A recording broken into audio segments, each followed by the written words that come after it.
Oh yeah! And let's have a party, celebrate, and let's have a good time, you and me, 'cause everything is alright. Just believe you'll see that we gon' make this thing explode. Welcome back, guys. This is Tauntaun777 here, and we're here with a Photoshop tutorial where we're just going to run through all the basic tools over here on the left side of Photoshop CS6. These should be the same on Creative Cloud, CS5. I'm hoping Elements. Haven't messed with Elements yet, but it should all be the same. Either way we go with this, or just basic editing software. Should have similar tools on it if it's this advanced. So anyways, we're going to go ahead and move on. And go through the tools. So this first tool we have here is just the normal selection tool. Basically what it allows us to do is just go around and kind of select stuff within the program. So that way we can just come out here and just anywhere we click, whatever layer is highlighted over here, when we click on it, it will move. So we will move it like over here on top of the mule, a bit weird. Move it over here, place it or whatnot wherever we need it to go, and things like that.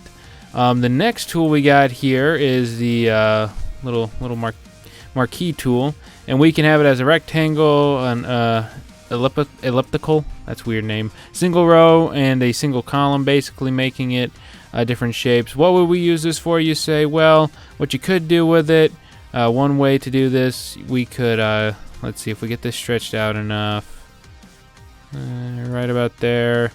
Move the selection just a little bit so it's a bit even, something like that. Go back to our selection tool. See if we okay, that's not gonna work. Trying to remember how I did this. I think we still have the marquee tool selected, I guess. No, yeah, there we go. And then let's see if we do a stroke. We can actually put something like that. We can kind of make like a vignette feel to the whole thing. So Command Z that real quick, and we're actually just gonna make that put it on this layer, so that when we do this and do a stroke, opacity 50, we'll make it maybe 500 and see what that kind of does. Oh, 250. Okay, weirdos.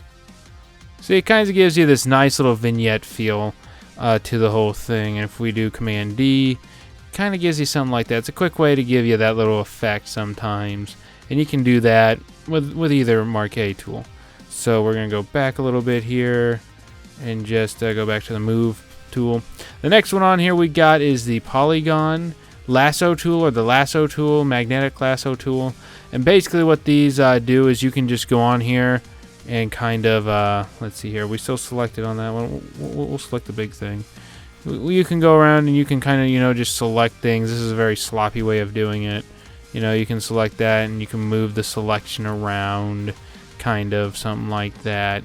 And you can use it to, select the inverse of that, and you can delete stuff around it, and things like that. Yeah, dang it. Let's go back to where we do the whole lasso tool. If you do the polygon one, you can do a more detailed kind of like selection. If you remember from the what was it? The exam one that I did for my multimedia class, it's basically just finely tuning, selecting something and making it a bit more selectable. I'm going to kind of sloppily do this and just stretch up here and do something like that. See, now it's selected a little bit more nicely, and this is just because it's a square. It's a lot easier. If we were trying to outline this mule head, good Lord Almighty, we would be screwed. Anyway, so you can do that, and you can do the same thing, inverse select, or you can put a fill around it, or a stroke, or just really anything. It just helps you select. And the magnetic lasso tool kind of just lets you, I think if you just place it down and you just move it along, it'll try and lay across a shape as best as it can. As you can see, you just still have to have a nice steady hand and whatnot, and yeah, kind of select it up like that. And see, it's not as good as if we were just to do the polygon, and again, that was sloppily done, but still, it's decently decently nice job. The next tools we got over here are the quick selection tool and the magic wand tool. The magic wand will select any color that you select on the dealio, and what I use this for a lot is just to, get rid of like green screen type colors, or to kind of get rid of little splotches here and there. The quick selection tool is just like the magic wand, except instead of selecting all the same color, it just selects within your cursor. So if I were just to go like that, it'll select within there, but it won't go any farther. It won't select everything within that area, and you can kind of form it to kind of go around this like a little X thing. And if you don't like it being too close to something, or you don't like it that's there, you can press Alt and make it go backwards and minus it. You can do the same thing with the magic wand, but it's not as effective in a sense. So that's what that does. The crop tool, that should be pretty self-explanatory. Perspective crop tool, this will, let's see. To be honest with you guys, I think, what was this? Okay. So this kind of gives you that 3D effect, I'm pretty sure. So we're going to kind of move this down over here, give it that thing, and we'll expand it out like this to the top. And we'll see what happens when we do that. And if we press enter, it'll crop it out like that and give us something like that, which isn't too bad of an effect, I guess. That could be, useful in certain senses, just to give you like a 3D kind of look to your images and whatnot. Deselect. And then the next one on here is the slice tool. And let's see this. Basically, you can, I believe, let's see here. Again, I don't know every single one of these tools. I'm just showing you kind of what all pops up and things like that. If you believe you know what it does, then you guys can give me some pointers in a sense. So I don't know what this thing is doing at this point. I'm sorry. As I said, I don't know everything about this darn thing. So I'm going to go back here to the quick selection, Command D. Anyways, the eyedropper tool, gonna look under here. We have the eyedropper tool, 3D material eyedropper, color sampler, ruler, notepad, and count tool. All these do, just helpful little things. So you can come in here with the eyedropper and select, like, if we want the color of this mule. We have it now here in our index dealio. If we come over here and we do 3D sampler, it won't let us do anything. Okay, then I don't know what that will do for us per se. We come over here and we just select this metallical color. It'll give us, I believe it'll give us, okay. So we come over here and it'll give us the information up here of what, like, the colors like RGB, CMYK, and other stuff like that is for us to put into, like, the color swatches or things like that. That's pretty cool. That's pretty nice. Ruler, measure stuff out, Not really that hard of a tool to understand. Up there, it'll tell you the length of what you're making in pixels, I believe, things like that. So yeah, it's not that hard. Not that hard. Measure stuff out, and then the note tool. You put up like little sticky notes all over the place, things like that. We don't want to do that right now. So, like, if you were to share this with, like, I guess, a cohorts, you can, note it and whatnot. Yes, delete that note. And then the count tool. Let's see here. I have no idea. It gives these, like, little blue numbers all over the place. I guess it's like connect the dots. And again, guys, I don't know what each and every single one of these things do. I'm again just showing you like the where everything is and what all is available to you. I would assume that this could be used again for like note taking, and I think that's what this panel is really used for.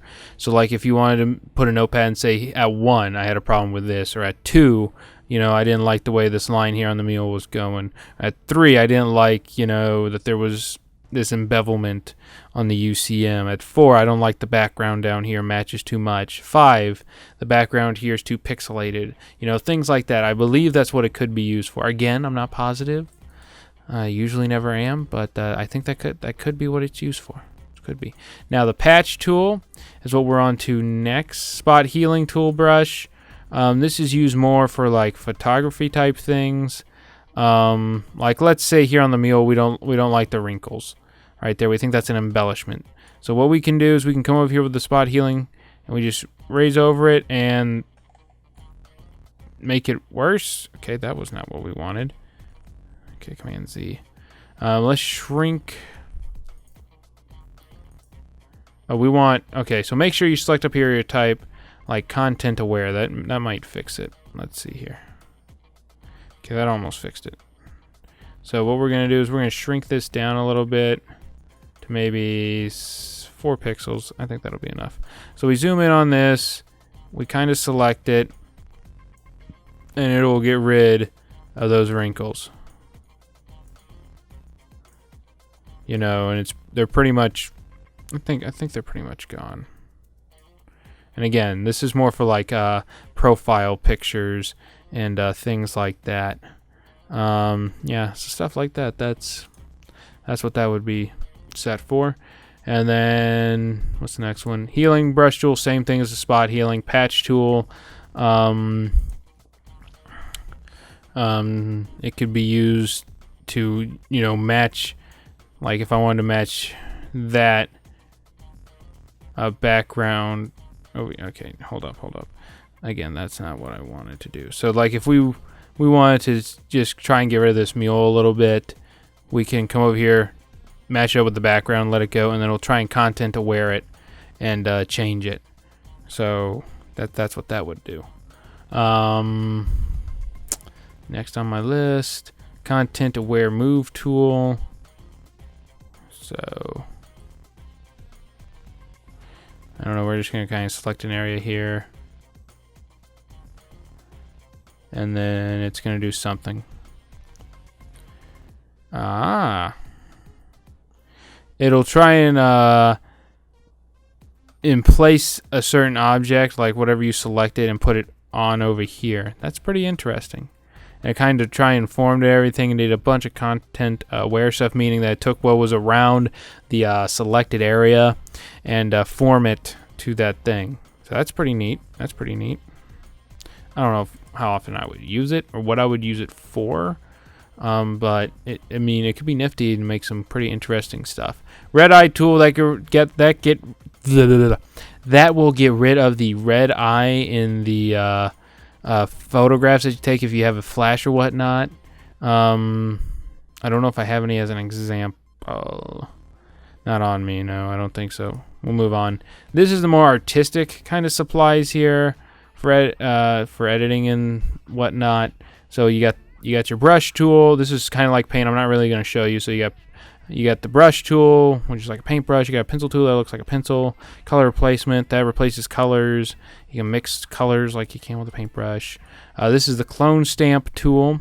What that does is if I wanted to, you know, maybe extend this out a little bit, or maybe get some more green grass somewhere, you can come out here. You come over here. You press Alt in the area you want it. You come out here and then you just kind of. You gotta place it right. And then you can do something like that. You'll have to keep going back and forth with it, but I mean, you can pretty much just copy the whole daggum thing and move it over. Is basically what it is. And then patterns, just like adding in one of the custom patterns that you have. History brush tool, I think that's just going backwards. I really never use it. I don't see a purpose in it, in all honesty. The eraser, that's pretty obvious. Background gets rid of the background. Magic erasers, like the magic wand. If you click on a certain color, it'll get rid of all that color that's touching it. So, I mean, bucket tool, we all know the bucket tool. We all know how to use a paint bucket. Gradient tool, we'll create a gradient like that all over the daggum thing. So it's pretty cool. You can get some neat little gradients. You can create your own kind of and it's kind of fun. On the 3D material drop tool, I don't know why it won't let me use any of the 3D drop tool stuff, but I'm assuming it'll drop down 3D material similar to like Blender or something like that. Blur tool. Let's see here. We got the blur, the sharpen, and the smudge. So the sharpen will make an image crisper or sharper, you know, more in focus in a sense. So like, as you can see, this is kind of getting a little bit, you know, redder. Kind of enhances the vibrance of certain colors is basically what it does. Because if you just see what we did there, kind of see it, and it made this a little bit redder and a bit more in focus. You can't really see it much, but that is what it did. So let's see, maybe if I yeah, you can kind of see it. You see how it changed a little bit. That's what that sharpen tool does. You gotta just be careful with the blur tool if you want to, you know, makes things like out of focus or whatnot. See that? Oh no, his eye is like gone. Yeah, gone. So you see that. You can do that for some pictures to kind of like smudge out some, or kind of blur out the background a little bit more if you wanted to, if you didn't get that depth of field you wanted. The smudge tool is literally like if you had like if you were messing with like wet paint or something, you know, you can come over here and let's see here. If you wanted to stretch something out like Play-Doh, so like let's say his teeth, we want them trying to be connected. Okay. Dang it. Trying to move this in so I can actually see. So we want to like smudge it out. Kind of give him like vampire teeth.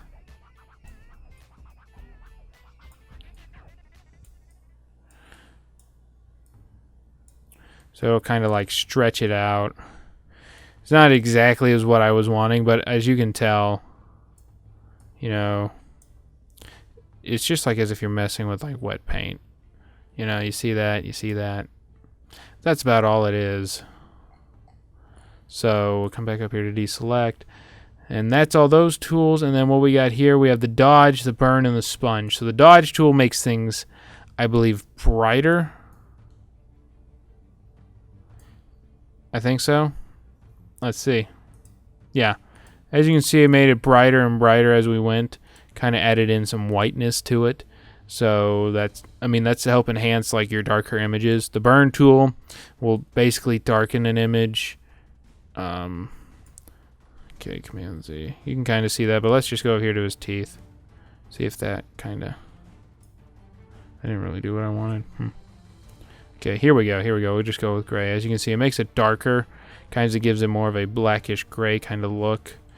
And, you know, you can do that if you wanted to make it more of a different color. But it just adds more black to the image is basically what it does. And then the sponge tool, I think, absorbs the color. I think. Should be doing something. Oh, it makes things, I guess... Okay, there you go. You can make it either burn or kind of like enhance the color. So you can basically go in between dodging and burning stuff. So, I mean, that's pretty cool. That's pretty cool. I like it. Pen tool, used a lot in making your own graphics in a sense. Well, not in a sense, exactly in a sense. You have the pen tool, the free pen tool, add anchor points. You know, the pen in itself is like a whole other video in all honesty, because you can do so much with it.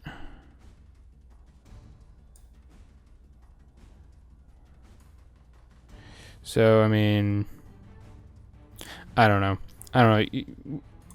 I'm not the expert in the pen. I can show you guys a game that will help you out. Text, just like Word.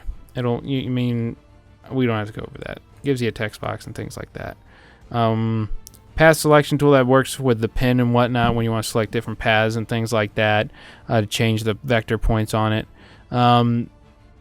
This creates shapes and you can create custom shapes. Real basic. It's like Word. This will help you select, just move around if you're zoomed in, move around stuff. You can also access it by just pressing and holding spacebar. and it'll help you move stuff around. Zoom in and out or whatnot. Press Alt to zoom out, but I just adjust it to my scroll wheel, and that makes it a lot better. Here, this button sets these back to black and white. This one, you can switch the foreground and the background. I believe this puts on a mask, right? Edit in quick mask mode. Yeah, you can put a mask on it. And then change screen mode. I don't want to do that. So that's what that does, guys. And so that's basically a run through on all the tools that are in this little toolbar. So hopefully that, guys, helps you get some sort of the basics. I would suggest playing around with some of the stuff, you know, just working with it and editing with it and just seeing what all you can do. So, guys, until next time, this is Tauntaun777, and I am